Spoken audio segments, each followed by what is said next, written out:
শিক্ষার্থীবৃন্দ, নবম দশম শ্রেণীর তোমাদের উচ্চতর গণিত বিষয়ের প্রথম অধ্যায়ের আমি আজকে সার্বিক ফাংশন সম্পর্কে ব্যাখ্যা করতে থাকব। সার্বিক ফাংশন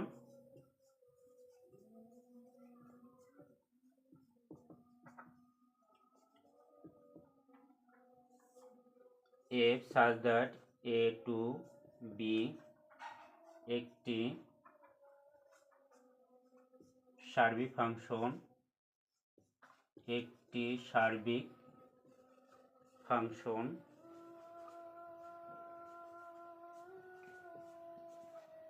একটি সার্বিক ফাংশন হবে যদি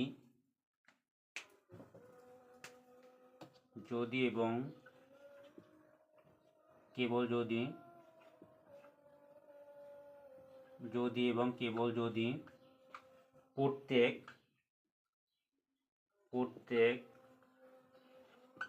b belongs to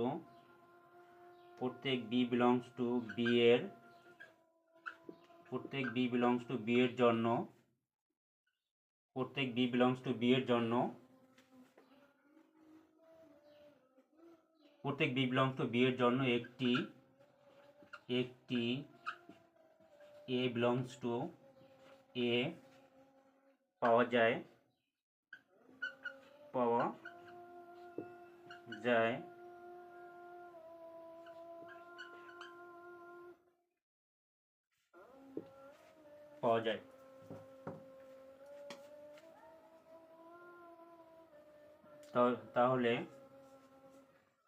তাহলে f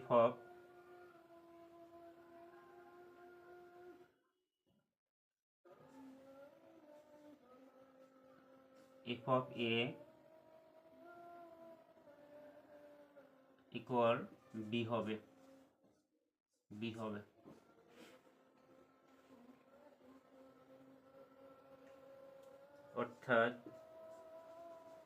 অর্থাৎ রেঞ্জ f equal b। শিক্ষার্থীবৃন্দ, এখানে বলছে যে f such that a to b একটি সার্বিক ফাংশন হবে যদি এবং কেবল যদি প্রত্যেক b belongs to b এর জন্য অর্থাৎ এটা মানে হচ্ছে যে b এর প্রত্যেক সদস্যের জন্য একটি a belongs to b এর জন্য, অর্থাৎ b এর প্রত্যেক সদস্যের জন্য একটি a belongs to a পাওয়া যায়, তাহলে f of a equal to b হবে। অর্থাৎ রেঞ্জ f হবে b এর সমান। অর্থাৎ এই বিটা হচ্ছে কোডোমেন, কিন্তু বিটা হচ্ছে কিন্তু কোডোমেন, তাহলে এখানে কোডোমেন যেহেতু এখানে যে প্রত্যেক b belongs to b এর জন্য একটি a belongs to a পাওয়া যায়, তাহলে f of a equal to b হবে। অর্থাৎ এখানে কোডোমেন আর রেঞ্জ সমান, আমরা একটু উদাহরণ দিচ্ছি এখন।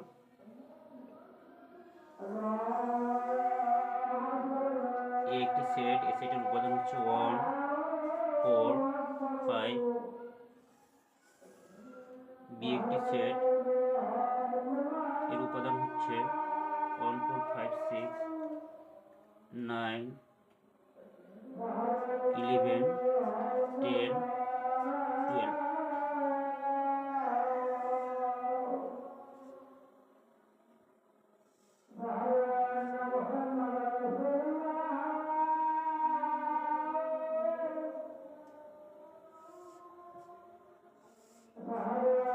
আমাদের সংজ্ঞাটিতে ছিল কিন্তু যে ফাংশন, এই সার্বিক ফাংশন বলা হবে যদি এবং কেবল যদি b belongs to b এর জন্য, অর্থাৎ এখানে এই b belongs to b এর জন্য অর্থাৎ এখানে b সেটের প্রত্যেকটি উপাদানের জন্য একটি a belongs to a পাওয়া যায়। অর্থাৎ আমরা তাহলে এখানে দেখতে পাচ্ছি যে এই b সেটের প্রত্যেকটি উপাদানের জন্য কিন্তু আমরা একটি a belongs to a পেয়েছি, কিন্তু অর্থাৎ এখানে b সেটের প্রত্যেকটি উপাদানই কিন্তু a সেটের কোনো না কোনো উপাদানে প্রতিবিম্ব। অর্থাৎ এখানে f of a হচ্ছে মানে রেঞ্জ, অর্থাৎ f of a কিন্তু b হবে। f of a equal to b হচ্ছে কিন্তু, অর্থাৎ এখানে রেঞ্জ হচ্ছে কোডোমেন হচ্ছে 9 11 10 12, আর রেঞ্জও কিন্তু হচ্ছে 9 11 12। অর্থাৎ রেঞ্জ আর কোডোমেন যদি সমান হয় তখন সেটাকে আমরা কি বলবো, সেটাকে আমরা কিন্তু সার্বিক ফাংশন বলবো।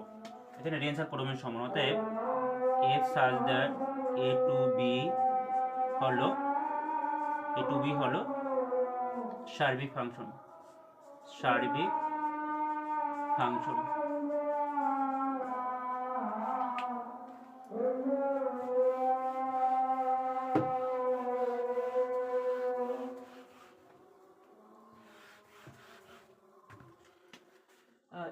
such that real number to real number f of x equal to 3x plus 5 কি সার্বিক ফাংশন?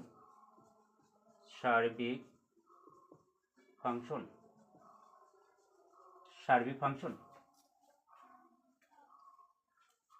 আমরা এখানে লিখতে পারি ধরি y ইকুয়াল, এখানে x বিলংস টু হচ্ছে real number, x belongs to হচ্ছে এটা, অর্থাৎ আমরা এখানে ধরি y equal f of x, অতএব y ইকুয়াল আমরা লিখতে পারি 3x প্লাস 5 লিখতে পারি, 3x প্লাস 5, বা এটা লেখা যায় 3x প্লাস 5 ইকুয়াল y, বা আমরা পক্ষান্তর করতে পারি 3x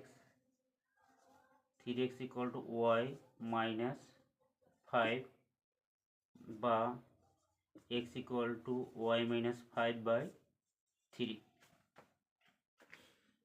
শিক্ষার্থীবৃন্দ, আমরা এখানে যে x এর পরিবর্তে আমরা যে x হচ্ছে যে কি ডোমেন, x হচ্ছে ডোমেন কিন্তু, অর্থাৎ ডোমেন হচ্ছে রিয়েল নাম্বার। এবার আমরা দেখতে পাচ্ছি যে এখানে আমরা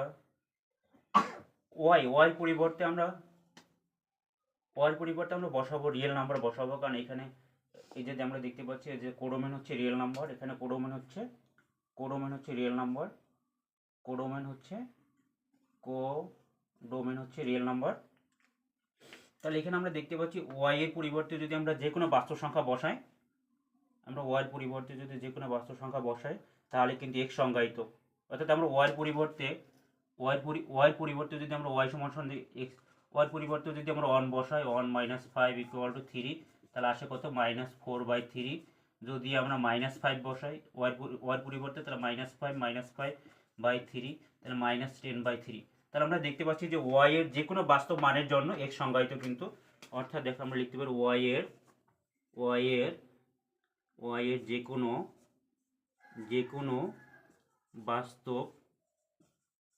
যে কোনো বাস্তব মানের জন্য x সংজ্ঞায়িত, y এর যে কোনো বাস্তব মানের জন্য। তাহলে আমরা y পরিবর্তে যেটা বসাবো সেটা কিন্তু আমাদের রেঞ্জ কিন্তু, তাহলে আমরা y পরিবর্তে বসাতে পারতেছি যে কোনো বাস্তব সংখ্যা, আর যা x এর সাথে সংজ্ঞায়িত, অর্থাৎ এই y এর প্রত্যেকটি উপাদান কিন্তু x এর কোনো না কোনো উপাদানের প্রতিবিম্ব। এই জন্য আমাদের এখানে আমরা দেখতে পাচ্ছি যে এখানে হচ্ছে যে রেঞ্জ, অর্থাৎ y এর পরিবর্তে যেটা বসাবো সেটা হবে রেঞ্জ। তাহলে আমরা রেঞ্জ পাচ্ছি কিন্তু রিয়েল নাম্বার, অর্থাৎ কোডোমেনও কিন্তু রিয়েল নাম্বার। এখানে কোডোমেন আর রেঞ্জ কিন্তু সমান, তো এটা আমরা লিখতে পারি, অর্থাৎ কোডোমেন সমান হচ্ছে রেঞ্জ, তাহলে কোডোমেন আর রেঞ্জ সমান হয়ে গেলে কিন্তু সেই ফাংশনটি কিন্তু সার্বিক হয়। তাহলে আমরা লিখতে পারি, অর্থাৎ f of x ফাংশনটি সার্বিক ফাংশন।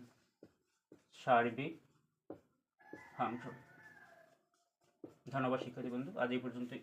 অবশ্যই আমার চ্যানেলটি সাবস্ক্রাইব করতে কিন্তু তোমরা ভুলবে না।